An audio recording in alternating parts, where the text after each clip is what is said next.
Beyond the magic and mystery, every story carries a lesson for the heart. From Pinocchio's journey to honesty to the compassion of the little match girl, join us for heartwarming stories.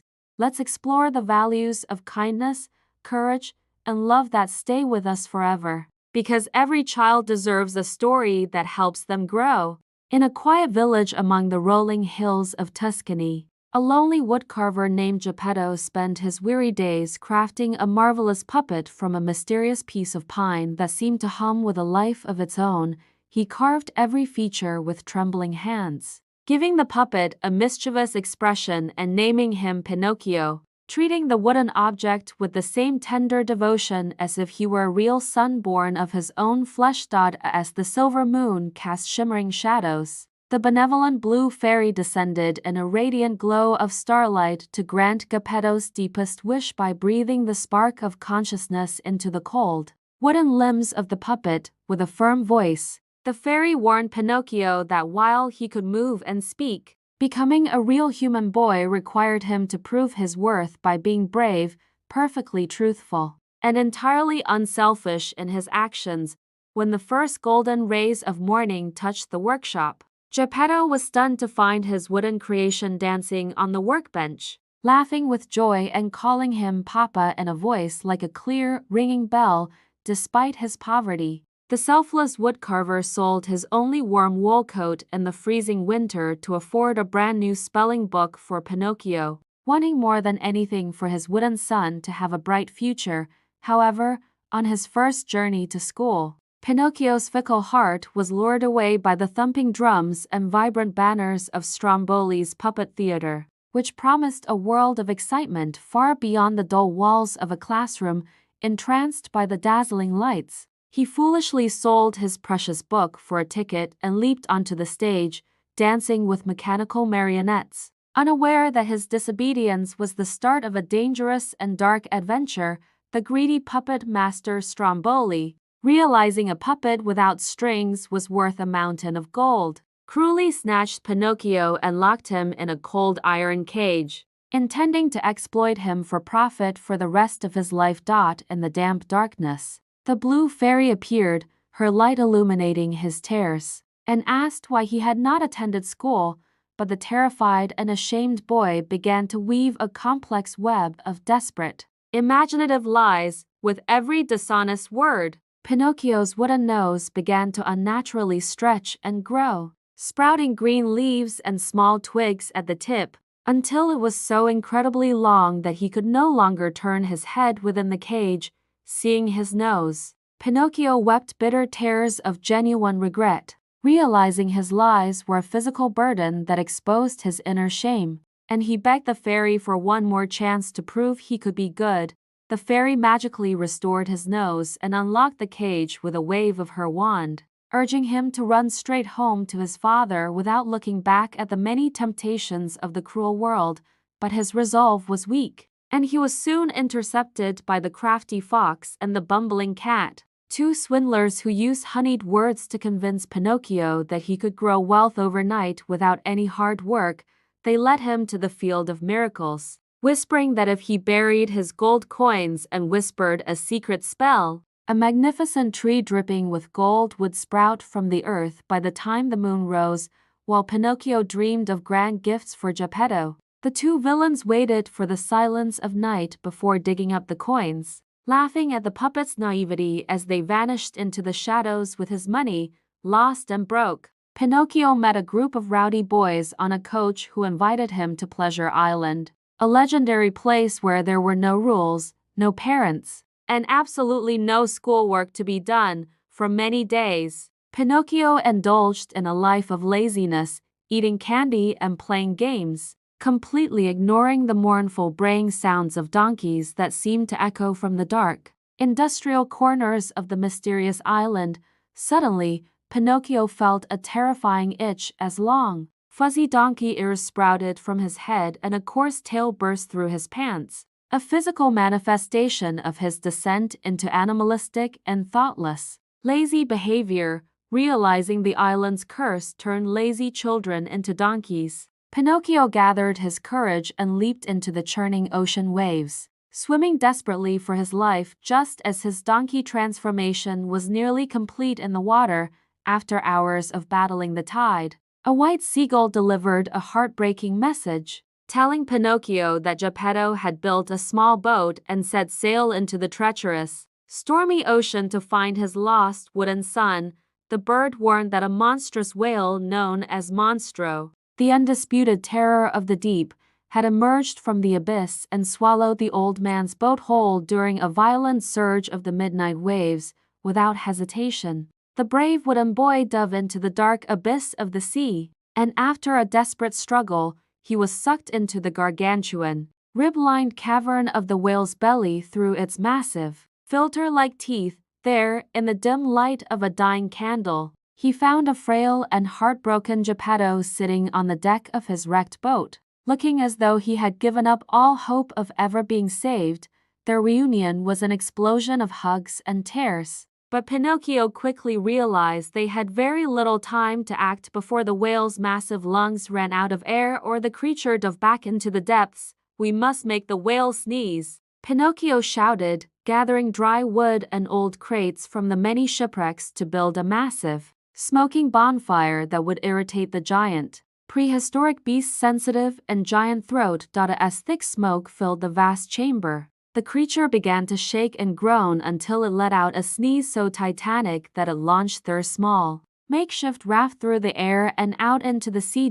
In the freezing, stormy water, Pinocchio grabbed his father's collar and kicked with every ounce of strength, fighting against the massive waves that threatened to pull the old man down into the dark grave of the ocean.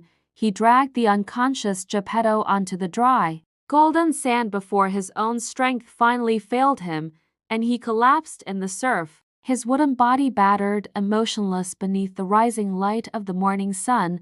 The blue fairy appeared one final time, whispering that his ultimate act of bravery and his selfless sacrifice for his father had finally proven that he possessed the noble heart of a true, living human being. A brilliant flash of azure light enveloped the beach, and the hard, painted wood of Pinocchio's body began to soften and change, turning into warm skin while his stiff joints became flexible and his heart beat. Pinocchio gasped for air, his lungs filling with the salty breeze as he realized he was no longer a puppet, but a real boy with the freedom to choose his own path and feel true human emotions. Geppetto woke up on the sand and cried out in utter disbelief and overwhelming joy, embracing his son who was no longer made of pine, but was a real boy. Realizing their long journey was over, the village celebrated their return with music, and Geppetto's workshop was transformed into a home filled with constant laughter. As the old man and his son lived out their days in perfect and happy harmony, Pinocchio became the most diligent student in the province, always carrying a small piece of pine in his pocket to remind him of the heavy weight of the wooden nose he once wore in his selfishness. Jiminy Cricket, his loyal friend and official conscience, remained perched on his shoulder for many years, continuing to whisper wise advice to ensure that the boy never forgot the valuable lessons he had learned through trial. The boy, once carved from a block of wood, grew into a man of extraordinary character, known throughout the country for his unwavering honesty and his boundless kindness toward those who were lost or in need. He took loving care of Geppetto until the very end, returning the same infinite love and patience that the woodcarver had poured into that first piece of wood so many years ago. On that moonlit night, the timeless story of Pinocchio serves as a powerful reminder that we are not defined by our birth, but by the difficult choices we make and the courage we show when facing our own inner demons.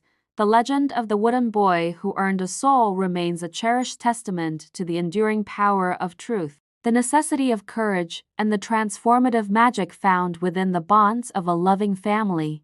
It was the coldest and most unforgiving New Year's Eve of the winter, with heavy, relentless snowflakes falling from a leaden sky to cover every hidden corner of the city in a thick, icy white blanket. A small, destitute match girl, with her golden head bare and her tiny feet already turning a painful purple, struggled through the deserted, wind-swept streets in a desperate, final hope of selling a few matches.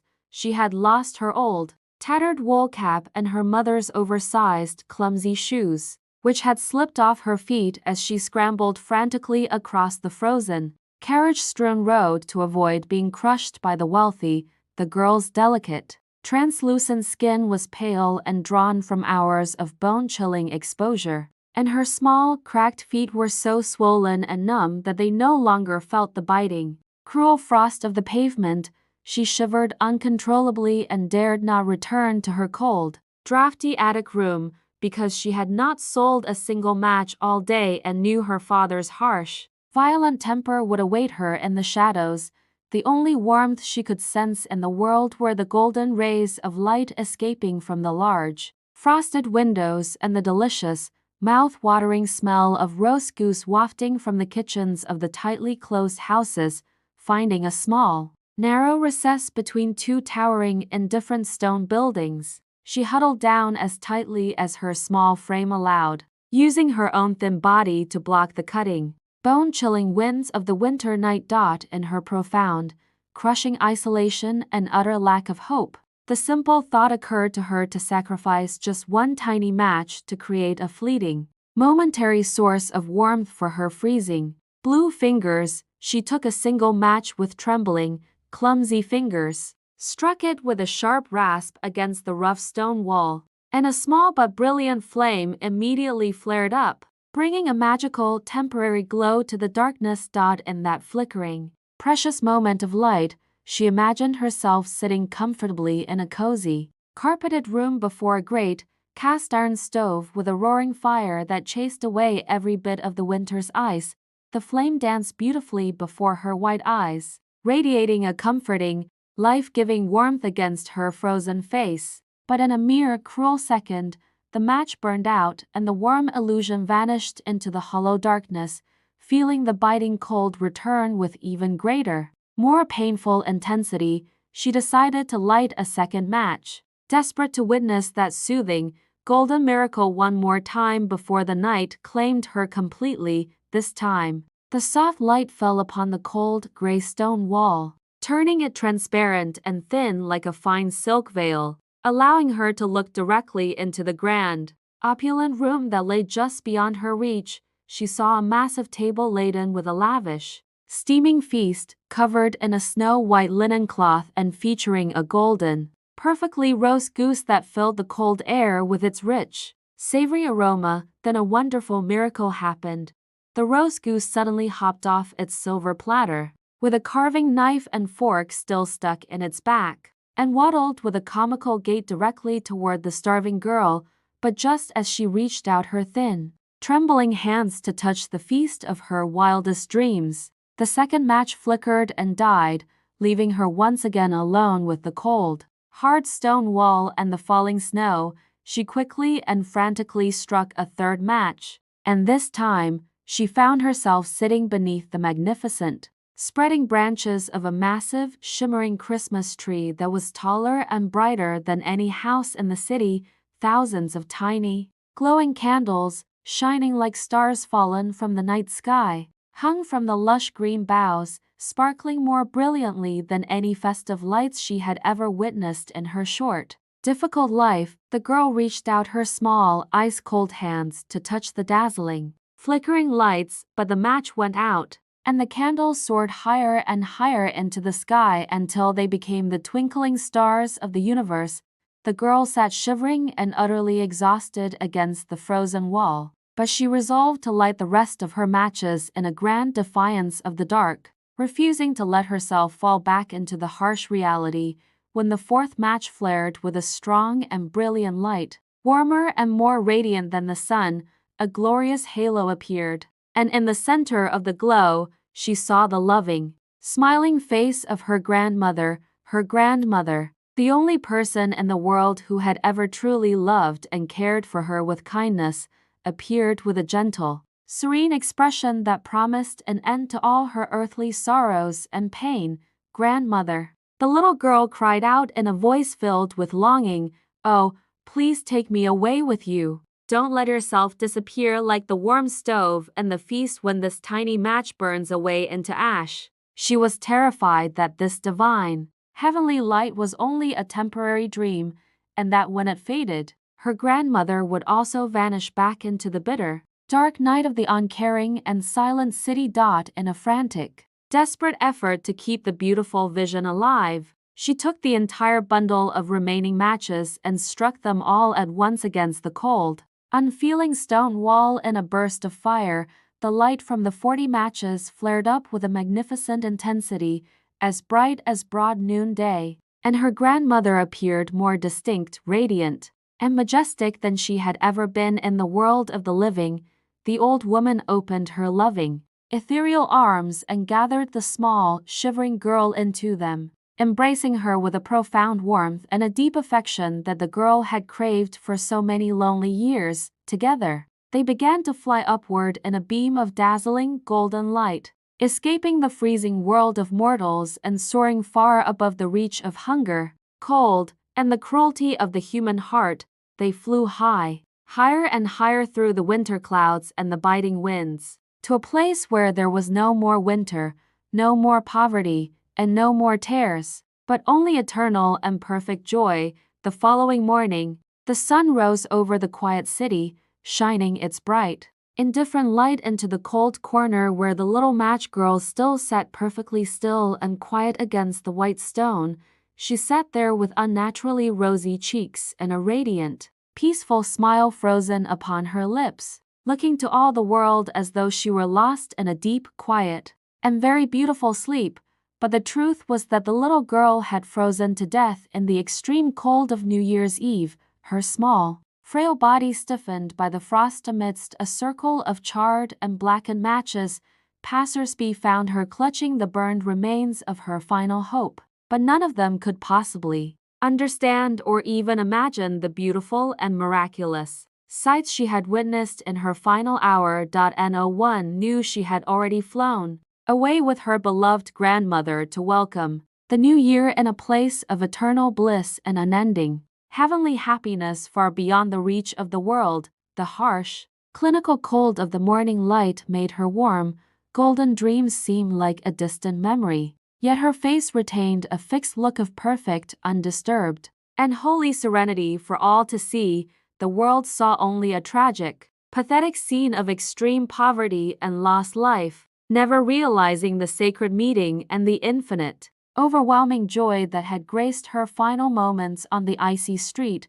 She had finally found the ultimate and most beautiful liberation, escaping her harsh, hollow, and painful life through a gentle death that was filled with the most radiant of heavenly visions and love. Her final, glowing dream stands as a painful, eternal indictment of the cruelty of a society that allows children to suffer, and the indifference of the wealthy during a night of celebration. Yet it was the humble light of those tiny, cheap matches that brought her the only true warmth she ever knew, both of the body and the spirit, in the final hour of her journey.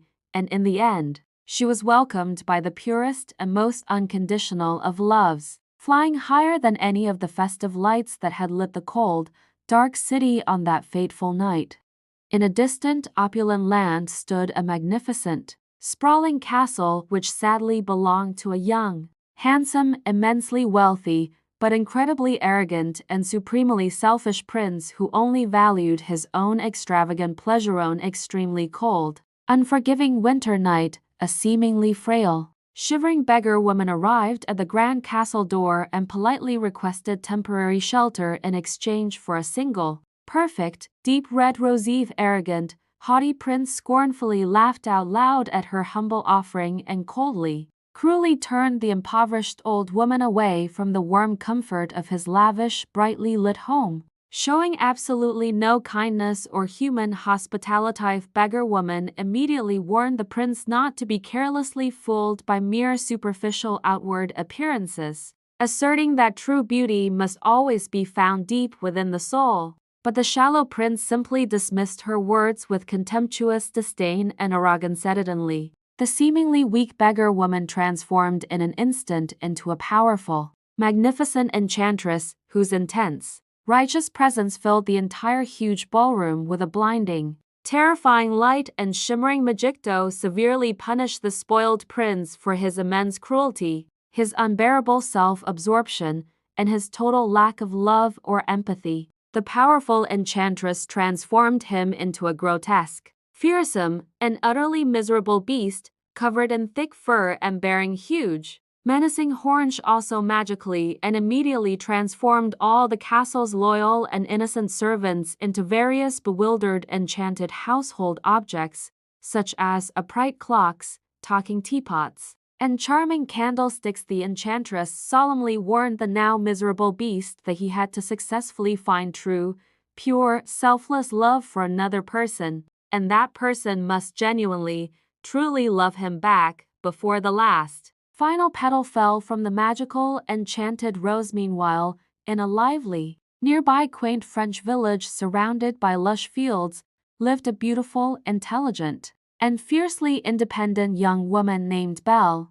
who loved to spend her days reading classic adventure books. Belle lived a simple but profoundly fulfilling life with her eccentric, white-haired, and endlessly devoted father, Maurice, who was a passionate but often ridiculously ridiculed local inventor. On unfortunate, blustery, and windswept day, Maurice departed on a vital trading journey to the market but quickly became terribly lost, confused, and dangerously disoriented during a sudden, violent, thick snowstorm deep in the surrounding forest. Desperately searching for any dry, safe refuge and sanctuary from the relentless, freezing storm and the hungry wolves, the frightened inventor stumbled upon the eerie, immense, and magically quiet castle lurking nearby. The huge, angry, and territorial beast immediately discovered the frightened, soaked Maurice trespassing inside his private courtyard and furiously locked the frail, elderly man in a cold, dark, stone prison cell in the isolated dungeon. Belle, noticing her father's unusual and prolonged absence, bravely traced his frantic horse's path to the remote, foreboding fortress. Determined to confront the dangerous owner and rescue her loved one, Belle rushed fearlessly inside the giant, shadowy castle and bravely demanded her elderly father's immediate and unconditional release, refusing to leave the premises until he was safely freed from captivity. Monstrous beast presented a cruel, inescapable ultimatum: he would free Maurice, but only if Belle agreed to become his permanent, unwilling prisoner in the cold, silent castle. Replacing her father completely, courageous Belle selflessly accepted the terrifying offer, making the ultimate sacrifice of her cherished freedom to save her beloved father from the beast's dark, suffocating dungeon and his terrible wrath. Heartbroken Maurice was reluctantly sent home in a magical, quick carriage, utterly devastated,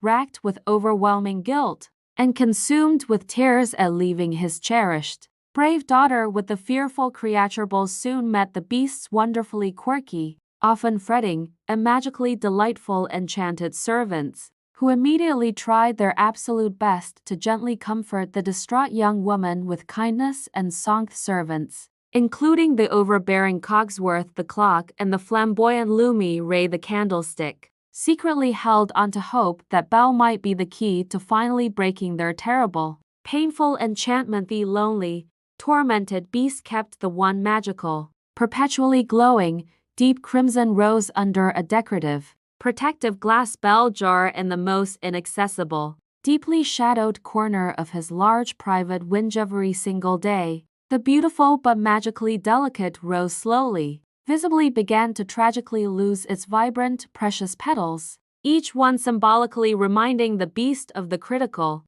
rapidly dwindling time remaining for him. The enchanted rose was indeed a critical, life-defining timer. The cursed beast knew he absolutely had to sincerely find, successfully earn, and truly reciprocate true, genuine love before the last, final withered petal sadly descended to the dusty stone floor. At the very beginning, the beast was harsh, demanding, and constantly ill-tempered, and Belle found him absolutely unbearable, incredibly rude, and entirely frustrating, often refusing to meekly follow his strict rules. But slowly, over shared evening dinners, tentative conversations, and moments of shared quiet, the compassionate Belle began to see small glimpses of the lonely, sad, and fundamentally good heart buried deep beneath the beast's terrifying exterior. The beast, in turn, began to learn patience, tenderness, and genuine kindness from Belle,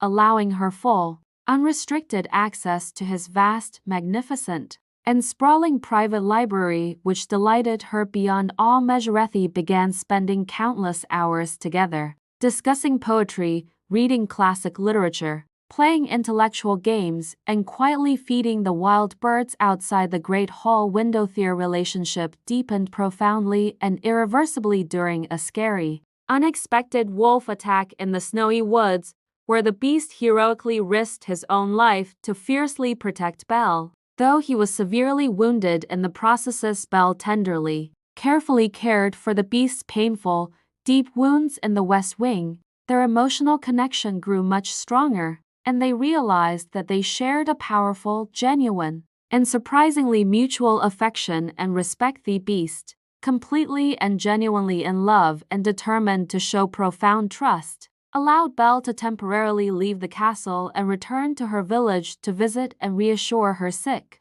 worried father. Belle returned to her village and found her father quite ill, and the paranoid villagers, fiercely led by the jealous, vengeful Gaston, determined to lock Maurice away, wrongly believing he was completely insane. Gaston, the handsome but arrogant, mean-spirited hunter who obsessively wanted to forcibly marry Belle, led a massive, angry mob back to the ominous castle to savagely destroy the feared beast. Belle rushed frantically back to the immense castle, finding the wounded beast desperately trying to defend his home and his own life against the vicious onslaught of the massive, pitchfork-wielding mob. Fierce, terrifying, and brutal battle immediately erupted on the high, treacherous, slippery rooftop of the magnificent castle between the powerful beast and the vengeful, hateful Gaston. The noble beast fought valiantly and ultimately overpowered Gaston completely, but chose to show profound mercy,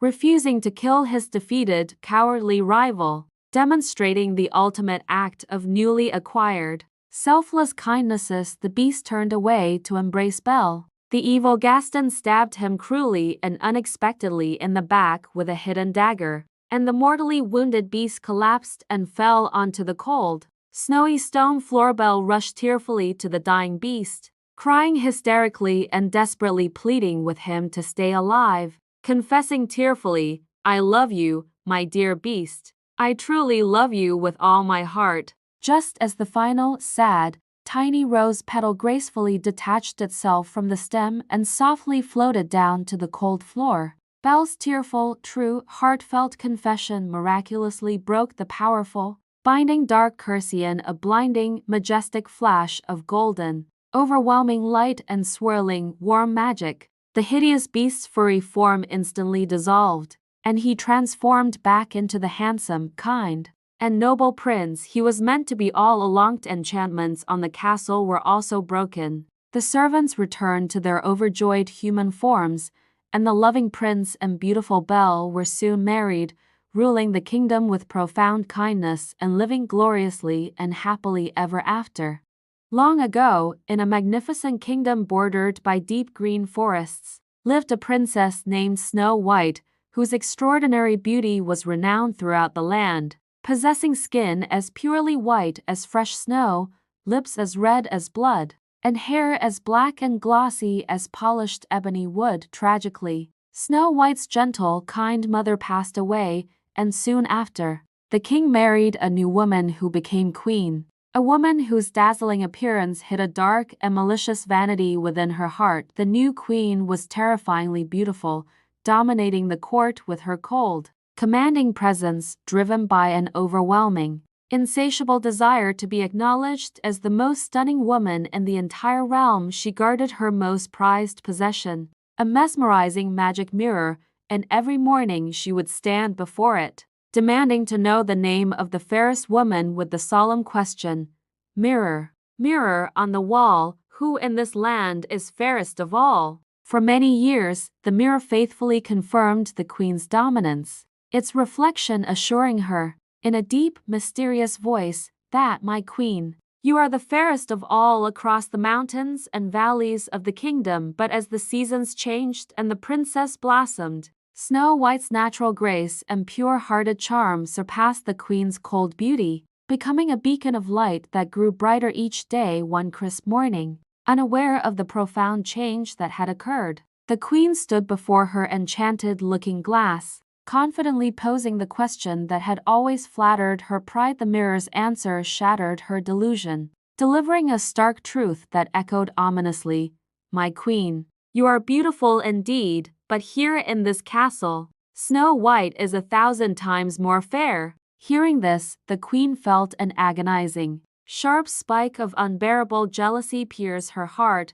causing her face to turn pale with fury, as her vanity instantly transformed into a burning, murderous obsession. Unable to tolerate the existence of a rival, she summoned her most trusted huntsman and, with a chilling command, ordered him to take the princess deep into the remotest part of the forest and return only after he had killed her and brought back her heart as proof. Trembling with fear and reluctance, the huntsman led the unsuspecting princess away from the safety of the castle, deeper and deeper into the quiet, isolated wilderness where few men dared to tread. When the moment of truth arrived, Snow White sank to her knees, pleading with tear-filled eyes for him to spare her life, promising tearfully that she would vanish into the world and never step foot back in the kingdom. Overcome by the innocence and despair in her young face, the huntsman realized he could not possibly harm such a gentle soul and decided,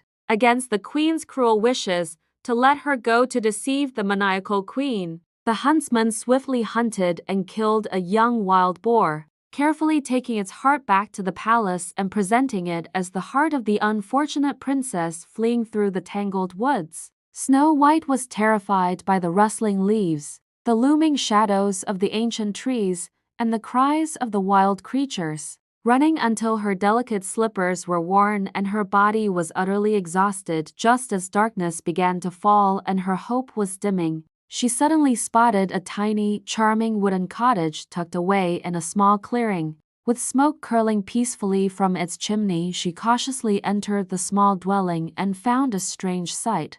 7 tiny chairs, 7 tiny cups, and 7 tiny beds, all covered in dust and surprisingly untidy for such a small, neat house. Driven by her kind nature and hoping to earn a place to stay, Snow White immediately began cleaning, washing the dishes, sweeping the floors, and making the miniature beds until the house sparkled. Feeling faint from hunger and exhaustion, she took a small sip from 7 different cups and ate a tiny piece of bread from each plate before lying down on one of the little beds, where she quickly drifted into a deep sleep. As midnight approached, the actual owners of the cottage, 7 small men known as the dwarves Grumpy, Doc, Happy, Sleepy, Bashful, Sneezy, and Dopey, returned home. Weary from a long day mining precious jewels, the 7 dwarves were utterly astonished to see their normally chaotic home clean and orderly, and even more shocked to find a beautiful, sleeping princess occupying their little beds. After hearing her harrowing story,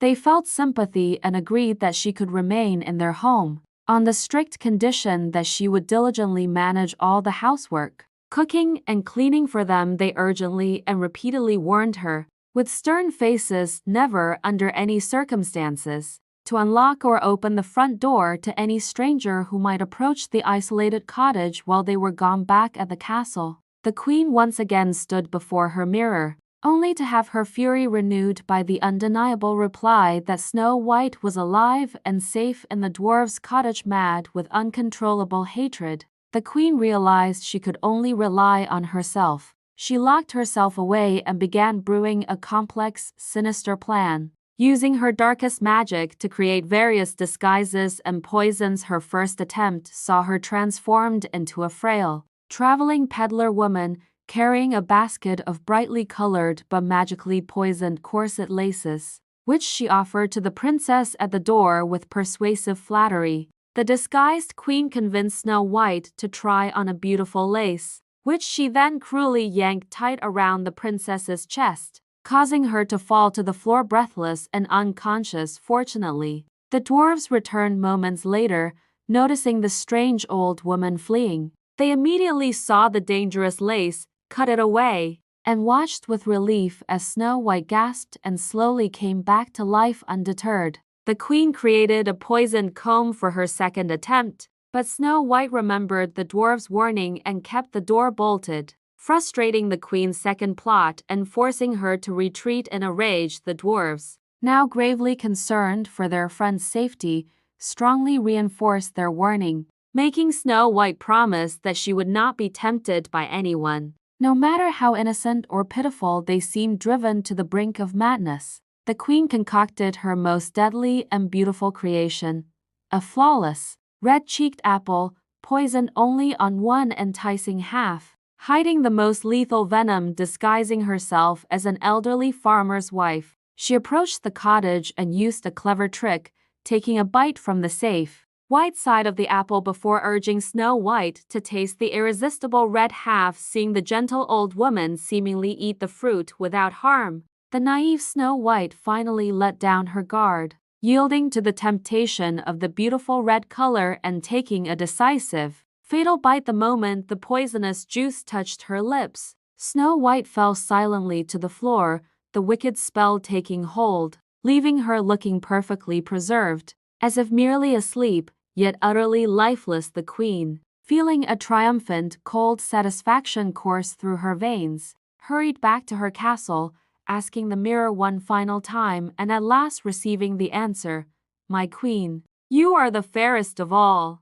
Upon returning, the distraught 7 dwarfs found the princess lying still, and despite all their frantic efforts and loving care, they could not break the powerful, malicious curse cast by the queen, unwilling to bury their beloved friend. Because her skin still held a breathtaking, rosy glow, they built a magnificent coffin made of crystal and gold, placing her inside so she might be admired forever. After many months, a traveling prince from a neighboring kingdom happened upon the clearing and, seeing the princess within the shimmering glass, was instantly captivated by her serene, sleeping beauty. The prince, overcome with love at first sight, pleaded with the mourning dwarves to allow him to take the crystal coffin with him. As they lifted it, a jolt dislodged the small, poisoned piece of apple from Snow White's throat. Instantly, the color returned to her cheeks, her eyes fluttered open, and the princess was awake. She and the ecstatic prince soon married in a grand ceremony, while the queen met a fitting punishment, ensuring peace and happiness reigned forevermore. In the ancient and golden dawn of time, when the world was fresh and the gods still walked among men, the mighty and immortal deities of Mount Olympus gathered to shape the mysterious destiny of the mortal race. The noble Titan Prometheus, who felt a deep and abiding love for the shivering and helpless humans, risked the eternal wrath of Zeus by stealing the sacred fire from the heavens to give them the gift of warmth. Zeus, the king of the gods, was blinded by a terrible and vengeful rage at this act of rebellion and plotted a complex, psychological punishment that would affect every single human being for thousands of generations to come. He commanded Hephaestus, the divine blacksmith of the gods, to use the finest clay and the clearest spring water to mold the form of the first woman, making her more beautiful than any mortal or goddess ever seen. Each of the Olympian gods bestowed upon her a magnificent and magical gift. Aphrodite gave her unmatched beauty, Apollo gave her a voice of silver, and Athena taught her the complex arts of wisdom, logic, and weaving. Zeus named this perfect and radiant creation Pandora, a name meaning all gifted, and he breathed into her the spark of life before dressing her in shimmering silk robes and garlands of fresh, fragrant mountain flowers. However, as a hidden and dark part of his cruel plan, Zeus asked the messenger god Hermes to plant within Pandora's mind an insatiable curiosity and a tongue capable of both charming persuasion and clever, subtle deceit. Before Pandora was sent down to the earth to live among men, Zeus presented her with a heavy, exquisitely carved box made of solid gold and encrusted with glowing red rubies and dark, mysterious blue sapphires, with a deep voice that rumbled like distant thunder across the mountains. Zeus gave her a single, absolute command: She must never, under any circumstances, temptations, or pressures, open the lid of this mysterious and heavy box. Pandora was then escorted to the humble home of Epimetheus, the brother of Prometheus, a man who was kind-hearted and gentle but lacked the vital foresight and caution of his more famous, clever, and protective sibling. Although Prometheus had warned his brother never to accept any gift from the treacherous and manipulative Zeus, Epimetheus was so dazzled by Pandora's radiant beauty and grace that he forgot all warnings and married her instantly. For many happy months, they lived in a state of perfect harmony, peace, and bliss, in a world where the sun always shone and no human had ever experienced the sting of hunger, physical pain, or old age.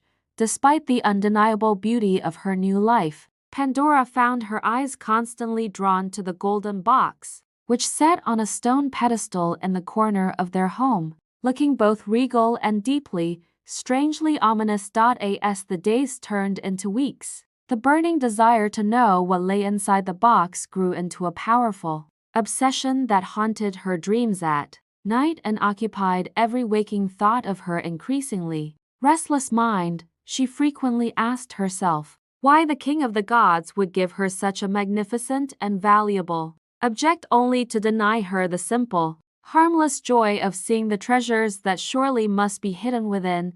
Perhaps Zeus is testing my worthiness for a greater gift, she whispered to the evening shadows. Or perhaps he has hidden away the secrets of immortality that he is too jealous to share with a mortal woman. Pandora would often spend many hours sitting alone in the silence, tracing the intricate carvings on the golden lid with her fingers and pressing her ear against the cold wood, imagining she heard soft, rhythmic whispering. One long afternoon, while the house was heavy with the silence of summer and Epimetheus was busy working in the distant olive groves, Pandora found that her fragile willpower had finally reached its absolute breaking point. Her heart hammered against her ribs like a trapped and frightened bird as she approached the box, her hands trembling with a mixture of overwhelming dread and an irresistible, magnetic attraction to the dangerous unknown. With a sharp, sudden motion of her hand, she snapped the golden latch and lifted the heavy lid just enough to peek inside, fully expecting to be blinded by the glitter of ancient jewels or divine, golden light instead of treasure. A violent, freezing, and howling wind erupted from the box, accompanied by a thick, swirling cloud of oily black smoke that smelled of ancient decay and long-forgotten, bitter resentment. Out of the darkness flew hundreds of terrifying, ghost-like creatures, the physical embodiments of all the miseries, illnesses, and cruelties that Zeus had gathered from the dark and hidden corners of the entire universe. These shrieking spirits of greed, poverty, hatred, and sickness swirled around the wooden ceiling, their cold, leathery wings brushing against Pandora's horrified face as they searched for a way out into the peaceful, sunny world. Pandora screamed in absolute terror and tried with all her fading strength to slam the lid back down. But the immense pressure of the escaping evils was far too great for any mortal woman to contain. The dark shadows poured out through the open doors and windows like a flood, spreading across the green hills and blue seas, infecting the hearts of all humans with shadows of doubt and the pain of labor. In that one tragic and momentary moment of weakness, the golden age of humanity was shattered forever, and the world became a place where shadows of death, sorrow, and toil followed every path that people walked.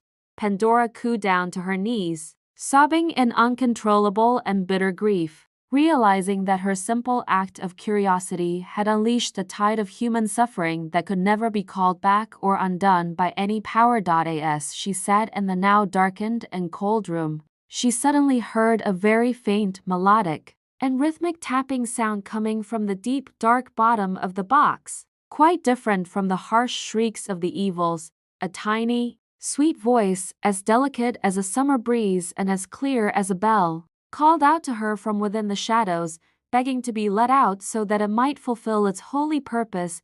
Fearing she might cause even more destruction, but driven by a strange, divine intuition, Pandora decided to lift the lid one final time. her eyes red from weeping and her soul heavy with the weight of regret.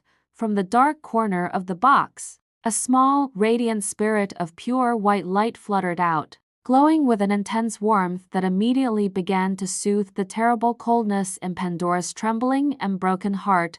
This was the spirit of hope, the only positive thing that Zeus, in a rare moment of hidden compassion, had included in the box to ensure that humanity would not be entirely destroyed by its new pain. Hope flew out into the darkened world, trailing a brilliant path of starlight behind it, and began to visit the homes of the sick and the hearts of the broken, whispering that tomorrow could always be better. Although the world was now filled with the many hardships and trials of life, the presence of hope meant that the human spirit could endure any storm and find the hidden strength to rebuild after any disaster.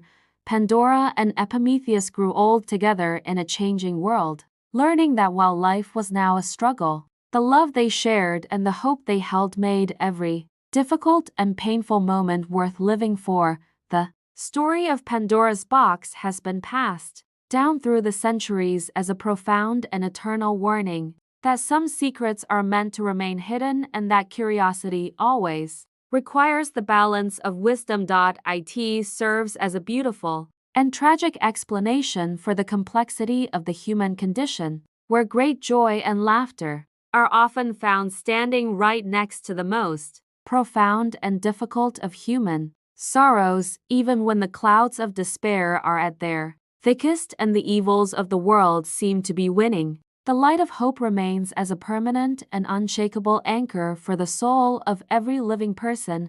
The ancient golden box remains a powerful symbol of the day the world changed forever, reminding us that while we cannot remove the darkness, we can always choose to carry the light of hope within us. And so, despite the many trials and sorrows that Pandora unintentionally unleashed, humanity continues to flourish and grow, forever guided by that one tiny, brilliant spark of hope that refused to stay trapped.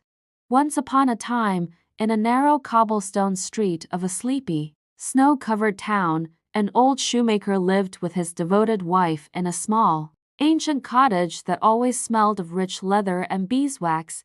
He was a man of great kindness and tireless dedication to his craft, yet despite his immense skill, they had fallen into extreme poverty and could barely afford a single loaf of crusty bread for their supper.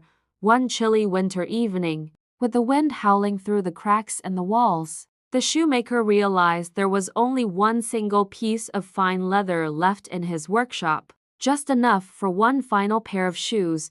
With a heavy heart and a weary sigh, he carefully cut the leather according to his very best pattern and left the pieces on his scarred wooden workbench to be sewn together the following morning. I am far too tired and discouraged to work tonight, so I will wake up with the first light of tomorrow to finish them, he whispered to himself before blowing out the candle and going to bed in the dark.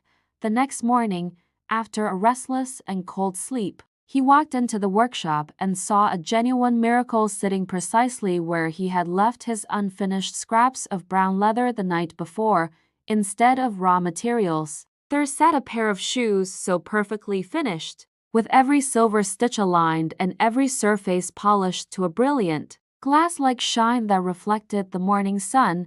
The shoes were sewn so delicately and with such exquisite, otherworldly craftsmanship that the old man rubbed his eyes in utter disbelief, wondering if he was still dreaming in the soft morning light.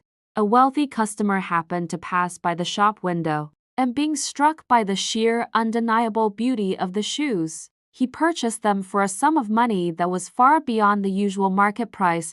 With this unexpected and life-saving treasure, the shoemaker was able to buy enough high-quality leather to prepare 2 new pairs of shoes to be worked on for the very next day's business. Once again, he spent the quiet evening cutting the leather into precise shapes and laid them out neatly on the wooden table, praying that the mysterious help would return to his humble shop once more. To his utter amazement and joy, the following morning revealed 2 more pairs of stunning shoes, glowing with a mysterious quality that no human hand in the entire kingdom seemed capable of producing. Thus began a cycle of daily magic, and the old man's humble business became more prosperous and successful than he had ever dared to dream during his long, difficult years of struggle and hunger. News of the miraculous footwear spread like wildfire through the town, and wealthy lords and elegant ladies from distant lands flocked to the shop to buy the shoes made by the mysterious, invisible master. But deep in his heart, the old shoemaker was restless with a burning curiosity, constantly wondering who was the secret, selfless benefactor helping him under the silent cover of the deep velvet night. As the festive season of Christmas approached with its falling snow, he suggested to his wife that they should stay awake all night to finally discover the beautiful truth behind this wonderful, life-changing mystery. The couple lit a single small candle, then quickly blew it out to remain hidden in the shadows, and huddled together in the corner of the workshop behind the heavy, dusty folds of the window curtains. When the grand clock in the town square struck the magical hour of midnight, the workshop window creaked open in a very gentle and silent manner, as if moved by the invisible hands of the wind. Two tiny, nimble elves, who were wearing no clothes at all despite the biting winter cold, hopped onto the workbench with the incredible grace and speed of acrobats from a forgotten fairy tale. They immediately picked up the pieces of leather and began working with a joyful, feverish passion, their tiny hammers tapping out a rhythmic sound that was like a happy song in the quiet room. Their miniature hands moved the silver needles with lightning speed, pulling the thread through the tough leather so fast that the human eye could barely follow their intricate and masterful motions. In what seemed like only a few short heartbeats, the new shoes were completely finished, polished to a mirror shine, and arranged in a perfect, proud row upon the old shoemaker's workbench. Having finished their selfless task with a final touch, the two little elves hopped down, giggled softly to one another, and vanished through the window as quickly and mysteriously as they had first arrived. The shoemaker and his wife stepped out from their hiding place, feeling deeply moved and humbled by the pure, honest for kindness of these tiny, magical creatures who worked while the world slept. The wife whispered with tears of gratitude in her eyes, "These little spirits have rescued us from a life of misery and made us rich. We truly must find a meaningful way to show them our heartfelt thanks. It breaks my heart to see them working so hard in the dark with no clothes to protect their tiny bodies from the freezing winter air and the biting frost of this cold December night." So, with great care and love, she spent the next few days sewing miniature coats of fine wool, tiny trousers of soft green velvet, and knitting little pairs of warm, colorful socks with the smallest needles. The shoemaker himself joined in the joyful effort, using his very best tools and finest scraps to handcraft two tiny pairs of boots, using the most supple and expensive leather available in his entire shop. On the holy night of Christmas Eve, instead of leaving out pieces of leather, they placed the beautifully wrapped little outfits and the tiny boots on the workbench under the glow of the winter moon. They hid behind the curtain once more, their hearts beating with intense excitement as they waited to see the reaction of their tiny, hard-working guests to the wonderful surprise they had prepared. Exactly at the stroke of midnight, the two elves appeared through the window as usual and jumped onto the table, ready to put in another long night of labor for the kind old shoemaker.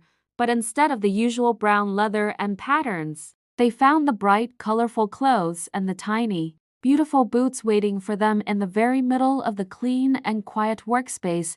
The elves let out high-pitched squeals of pure delight and hurriedly began to dress themselves, pulling on the warm wool coats and lacing up the tiny leather boots with great laughter and enthusiasm. They admired their new reflections in the dark window pane, dancing in energetic circles and singing a merry song that filled the entire workshop with a sense of pure, unadulterated Christmas joy. "Now we are handsome young gentlemen of fashion. We have no more need to labor over old leather and heavy shoes for others," they cried out in their tiny, tinkling voices that sounded like bells. With a final, playful somersault across the room, they leapt through the open window and vanished into the silent, snowy night. carrying their newfound happiness and warmth with them into the world. From that magical Christmas night onward, the little elves never returned to the workshop, for they had received the greatest gift of all, the gift of being seen, recognized, and loved by human hearts. However, the old shoemaker and his wife never wanted for anything again, living out their remaining days in total comfort, abundance, and peace in their cozy little cottage on the edge of town. The old man continued to practice his craft with joy, making fine shoes for his neighbors with his own honest hands, always remembering the touch of magic that had saved them in their darkest hour. The beautiful story of their gratitude and the tiny elves continued to warm the hearts of everyone in the town for generations. Long after the winter snow had melted away into spring,